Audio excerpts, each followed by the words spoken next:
Russia has attacked Ukraine. This is a brutal act of war. Our thoughts are with the brave people of Ukraine. Sadly, what we have warned against for months has come to pass. Despite all calls on Russia to change course and tireless efforts to seek a diplomatic solution, peace on our continent has been shattered. We now have war in Europe on a scale and of a type we thought belonged to history. We have just finished a meeting of the North Atlantic Council to discuss the situation.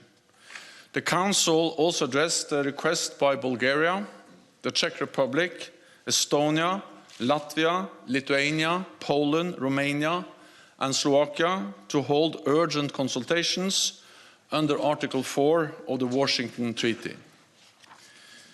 This is a grave moment for the security of Europe. Russia's unjustified and unprovoked attack on Ukraine is putting countless innocent lives at risk. With air and missile attacks, ground forces and special forces from multiple directions, targeting military infrastructure and major urban centers.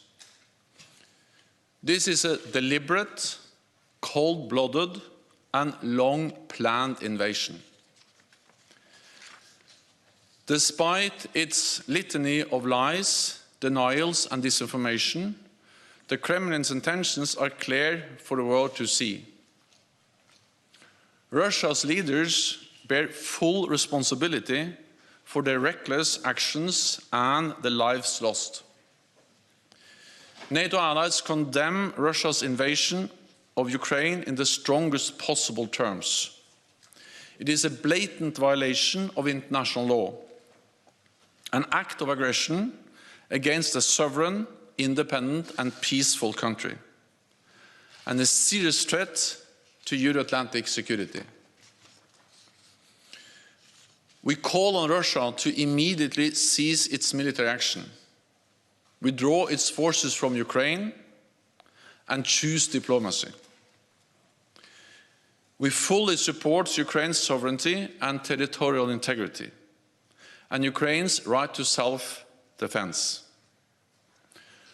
Russia is using force to try to rewrite history and deny Ukraine its free and independent path.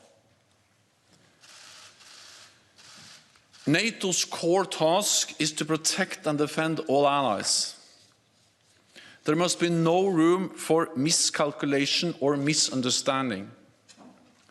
An attack on one will be regarded as an attack on all. This is our collective security guarantee. Today, the North Atlantic Council decided to activate our defense plans at the request of our top military commander, General Todd Walters. This is a prudent and defensive step to protect and shield allied nations during this crisis. And it will enable us to deploy capabilities and forces, including the NATO response force, to where they are needed. In response to Russia's massive military buildup, we have already strengthened our collective defense, on land, at sea, and in the air. In the last weeks, allies from North America and Europe have deployed thousands or more troops to the eastern part of the alliance and placed more on standby. We have over 100 jets at high alert, protecting our airspace, and more than 120 allied ships at sea from the high north to the Mediterranean. All this shows that our collective defense commitment, Article 5, is ironclad. We will continue to do whatever is necessary to shield the alliance from aggression. I have called a virtual summit of NATO leaders tomorrow to address the way forward. Russia is now facing severe costs and consequences imposed by the whole international community. The Kremlin's aim is to re-establish its sphere of influence, rip up the global rules that have kept us all safe for decades, and subvert the values that we hold dear.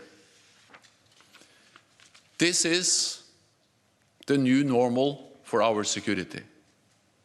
Peace cannot be taken for granted.